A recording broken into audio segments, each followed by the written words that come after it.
அஸ்ஸலாமு அலைக்கும் வரஹ்மத்துல்லாஹி வபரகாத்துஹு. கண்ணியமிக்கும் பெரியார்களே, ஷைத்தானுடைய ஊசலாட்டங்களை விட்டு பாதுகாப்பு பெறுவதற்கான துவா, ஷைத்தான் நம்மை நெருங்காமல் இருப்பதற்காக பாதுகாவல் தேடுவதற்கான ஒரு துவா. அந்த துவா, அல்லாஹும்ம இன்னி அஊது பிக மின் ஹமதாத்தி ஷயாத்தீனி வ அஊது பிக ரப்பி ஐ யஹ்துரூன்.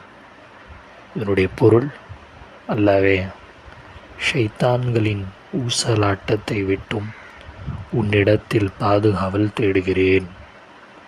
அவை என்னை நெருங்காமல் இருப்பதற்கும் பாதுகாவல் தேடுகிறேன் என்று இந்த துவாவை நாம் அதிகமாக ஓதிக்கொண்டு ஷைத்தானுடைய ஊசலாட்டத்தை விட்டும் ஷைத்தான் நம்மை நெருங்காமல் இருப்பதற்கும் நாம் இந்த துவாவை பயன்படுத்தி கொள்ளட்டும்.